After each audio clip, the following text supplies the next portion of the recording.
나이가 들수록 기억력은 왜 떨어지는 걸까요? 시간이 지날수록 나아지기는커녕 점점 더 기억이 안 나는 건 사실입니다. 인간은 성장과 더불어서 인지 능력은 발달하면서 필요한 과거의 경험을 기억 장소에서 불러내는데 나이가 들면서 점차 기억 소환 능력이 떨어지고 기억을 잘하지 못합니다. 45세의 한 주부의 이야기를 짧게 들려드리겠습니다. 둘째 아이의 유치원 등교를 시켜야 되는 아침입니다. 아침에 바쁘게 아이가 먹을 아침밥을 준비하면서 남편과 통화를 합니다. 이런저런 이야기를 하다가 내 핸드폰 어딨지? 라면서 핸드폰을 찾고 있습니다. 순간 내가 통화하고 있지? 라는 것을 깨달으며 내 정신 좀 봐 하면서 웃으며 넘어갑니다. 집에서 나와서 아이를 차에 태우고 나니 내가 가스불은 잠궜던가? 라면서 다시 집에 들어가서 가스불을 확인합니다. 어찌어찌 아이를 등교시키고 나서 집에 돌아오는 길에 간식거리로 빵을 사옵니다. 집에 돌아와서 주차를 하고 차문을 잠궜나 꼼꼼히 확인합니다. 집에서 이런저런 집안일들을 하고 나서 커피 한 잔 마시면서 간식을 먹으려고 아까 사온 빵을 찾습니다. 아무리 집안 구석구석을 찾아도 어디에 뒀는지 알 수가 없습니다. 한참이 지난 후에 차에 그대로 두고 왔다는 사실을 깨닫습니다. 아주 사소하지만 이런 비슷한 경험들이 다수 있을 거라고 생각합니다. 이런 경우가 자주 발생한다는 느낌을 받는다면 내가 왜 이러지? 라는 생각을 하게 됩니다. 하지만 인지기능 검사를 해본다 한들 대부분 정상소견이 나올 것입니다. 그래도 기억이 예전 같지 않아, 기억이 가물가물해 라고 하는 분들이 참 많습니다. 기억력은 왜 예전 같지 않을까요? 잘 알려졌듯이 흡연을 한다거나 술을 마신다거나 곡물성 지방 중심의 식사 등은 뇌혈관을 좁게 하고 뇌혈관이 좁아지게 되면 기억력 감퇴도 빨리 오게 됩니다. 이는 혈류를 통해서 해마에 영양을 공급하고 독성 물질을 비롯한 노폐물이 빠져나가야 하는데 혈관이 좁아지면 산소 공급을 받지 못해서 해마의 세포가 손상을 받으며 단기 기억을 장기 기억화시키는 기능이 감소하게 되는 것입니다. 내가 흡연을 하지 않는다고, 술을 마시지 않는다고, 식물성 위주의 식사를 한다고 해서 기억력이 안 떨어지는 것은 절대 아닙니다. 나이가 들면서 다른 이유로도 체내 노폐물은 계속해서 쌓이기 때문이죠. 그렇다고 해서 나이가 들면 뇌 기능이 떨어져서 답이 없는 상태로 점점 나빠지기만 하는 걸까요? 이 부분에 대해서는 절대로 전혀 걱정하실 필요가 없습니다. 왜냐하면 뇌의 기능은 단순하게 기억력만 있는 것이 아니기 때문이죠. 기억력만 엄청나게 좋다고 해서 그 사람이 꼭 성공한다는 보장이 있던가요? 기억력이라는 것은 뇌에 있어서 한 가지의 기능일 뿐입니다. 제 채널의 구독자와 영상 시청자 대부분이 45세 이상입니다. 다시 한번 말씀드리지만 전혀 절대로 걱정하실 필요가 없습니다. 여러분의 뇌는 종합적인 기능 면에서 20대 때 젊었을 때보다 훨씬 좋은 상태이기 때문입니다. 뉴욕타임즈의 건강 전문기자 바버리 스트로치는 뇌과학의 많은 연구 결과를 바탕으로 중년의 뇌에 대한 특징을 분석했습니다. 40세에서 69세 중년 조종사 119명을 대상으로 3년에 걸쳐 시행한 모의 비행장치 조종 시험을 분석했더니 진행비행 안전성 유지라는 가장 중요한 항목에서 젊은 조종사들을 능가했다는 흥미로운 연구 결과가 있습니다. 중년의 뇌는 정보 처리 속도나 세부 사항을 기억하는 정확도, 주의력 등은 20대보다 다소 떨어지는 경향이 있는 것은 분명한 사실입니다. 하지만 종합적인 사고 능력 차원에서는 뇌 전성기에 해당한다는 것입니다. 실제로 여성 심리학자 셰리 윌리스가 실시한 연구 결과는 인간의 뇌가 나이 들수록 인지 능력이 더 좋아진다는 사실을 보여줍니다. 미국 시애틀 세로 연구소는 1956년부터 40년간 7년마다 6,000명의 뇌 인지 능력을 검사한 결과 놀라운 사실을 밝혀냈습니다. 20세부터 90세까지 다양한 직업을 가진 남녀 참가자들 중에서 40에서 65세, 즉 중년의 뇌가 어휘, 언어기억, 공간 지각 능력, 귀납적 추리에서 최고의 수행 능력을 보인 것입니다. 6범주 중 무려 4개의 범주를 보통 머리가 가장 좋다고 생각하는 20대의 뇌를 중년의 뇌가 능가한 것입니다. 반응 속도와 계산 능력 두 가지만 빼고 말이죠. 뇌가 최고 수행력에 도달하는 시기는 성별에 따라 조금씩 달랐는데요. 남성은 50대 후반에 정점을 찍고 여성은 60대에 들어서까지 지속적으로 상승했다고 합니다. 남성은 공간 지각 검사에서, 여성은 어휘와 언어 기억에서 높은 점수를 받았습니다. 이 부분은 역대 지능 연구 중 결정적 지능 영역의 힘을 말해줍니다. 결정적 지능은 후천적으로 살아가면서 축적되는 지식이나 경험을 통해 획득된 능력입니다. 아무리 똑똑한 사람이라고 하더라도 초짜라면 당연하게도 수많은 경험이 있는 베테랑을 이길 수 없는 것과 같은 이치입니다. 살아오면서 수많은 인풋, 즉 경험을 통해서 수많은 정보를 받아들이면서 살아왔고 그 모든 퍼즐들이 중년에 이르러서야 모든 조각들이 하나로 합쳐지기 때문입니다. 천리길도 한 걸음부터라는 말이 있듯이 처음부터 잘하는 경우는 단 하나도 없습니다. 40은 부록, 50은 지천명, 60은 이순이라고 표현합니다. 40세가 되어서야 어떠한 유혹에도 흔들리지 않은 고든 심지를 지니게 되며 50세가 되면 하늘의 뜻을 알게 되고 60세가 되면 남의 말을 잘 들을 수 있는 힘을 가지게 된다는 뜻입니다. 중년이 되어서야 완성이 되고 성숙해진다는 것을 옛사람들은 알았다는 것입니다. 캘리포니아 대학 달립제스트 박사는 에든러버 국제회의에서 나이가 들수록 뇌에서 도파민의 양이 줄어들기 때문에 감정적이고 충동적인 결정을 덜하게 된다라고 밝혔습니다. 우리가 보통 지혜라고 일컫는 것이 사실은 호르몬의 작용이라는 말입니다. 이건 역시도 우리가 정상적이고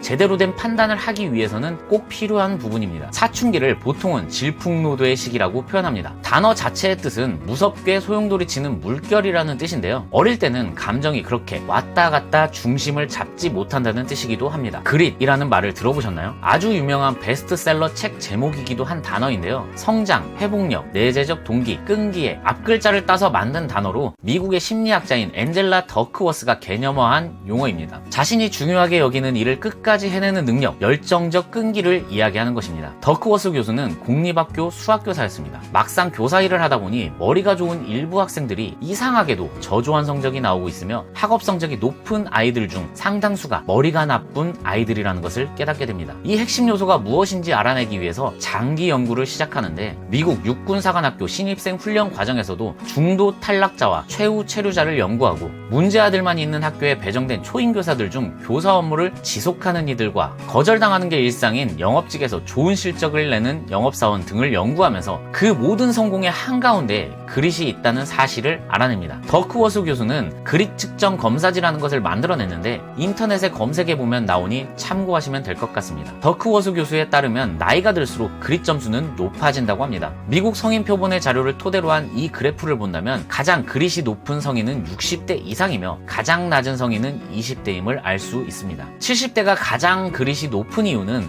근래에 비해 지속적 열정과 끈기를 강조하는 가치 규범의 시대 문화 속에서 성장했기 때문일 가능성이 있다고 합니다. 또한 이 자료는 단순히 시간이 흐르면서 성숙해지는 우리의 모습을 보여주는 것일 수도 있다고 합니다. 수년에서 수십 년 동안 추적 조사한 많은 연구에서 우리들 대부분은 인생 경험이 쌓이면서 성실성, 자신감, 배려, 평정심이 발달한다는 것을 알아냈다고 합니다. 그러한 변화는 20대와 40대 사이에 주로 찾아오지만 평생 인성 발달이 멈추는 시기는 사실상 없습니다. 이런 내용을 전체적으로 살펴봤을 때 현재 성격 심리학자들이 주장하는 성숙의 원리를 알 수 있습니다. 우리는 계속해서 성장하고 있습니다. 나이가 들어간다고 해서 성장이 멈추는 것이 아닙니다. 물론 신체적인 성장은 멈추겠지만 성장에 따른 성격 변화가 일어나게 됩니다. 예전에는 성격이 엄청 급했는데 그래도 나이 먹어서 그런가 조금은 느긋해졌어. 욱하는 성격이 많았지만 지금은 그래도 많이 참는 편이야. 이런 성격의 변화들은 많은 분들이 겪는 내용일 것입니다. 사춘기와 갱년기의 성격 변화는 생물학적 변화이지만 인생의 전반적인 성격 변화는 인생 경험에서 영향을 받게 되는 것이죠. 우리의 성격이 변하게 되는 이유는 이전에는 몰랐던 내용들을 배우기 때문입니다. 우리는 어떤 일을 잘하려면 능력 이상으로 노력을 해야 된다는 사실을 깨닫고 있고 타고난 재능이 없어도 거듭해서 반복하다 보면 제2의 천성처럼 된다는 점을 인식하게 됩니다. 그리고 마지막으로 그 정도로 열심히 하는 능력은 하루아침에 생기지 않는다는 현실을 배우게 되죠. 나이가 들면서 우리의 상황은 시시각각 변화하게 되고 새로운 상황에 던져지게 됩니다. 첫 직장을 구하고 결혼도 하게 되고 부모님이 연로해지면서 어느새 우리가 그분들의 보호자가 되기도 합니다. 이러한 변화는 당연하게도 이전과는 다른 행동을 요구하게 되는 거죠. 우리는 지구상의 어떤 생물체보다 적응력이 뛰어나기 때문에 그런 변화에 대처하기 위해서 달라지게 됩니다. 결론적으로는 이런 변화에 대처하는 경험들이 모여서 이전보다 현명하게 대처할 수 있는 능력이 생기게 되는 것이죠. 이런 종합적인 능력치는 우리의 행동을 담당하게 되는 뇌가 인식하고 저장하게 되는 것입니다. 그렇기에 초반에 말씀드렸던 기억력이 감퇴한다고 해서 주눅들 필요가 전혀 없다는 것입니다. 중년이라면 오히려 더 좋은 내용들을 많이 담고 있는 뇌를 소지하고 있기 때문입니다. 20대 어린 청년에게는 없는 좋은 뇌를 가지고 있기에 오히려 더 좋은 출발을 할 수 있고 더 좋은 판단을 할 수 있습니다. 기억력이 조금 떨어지는 것 따위는 뇌의 한 가지 기능일 뿐입니다. 다른 기능들이 훨씬 좋은 상태라는 것을 명심하고 희망을 가지시길 바랍니다. 여러분의 삶은 헛되지 않았습니다. 여러분의 경험은 헛된 경험이 절대로 아닙니다. 요즘 100세 시대에 40에서 60세는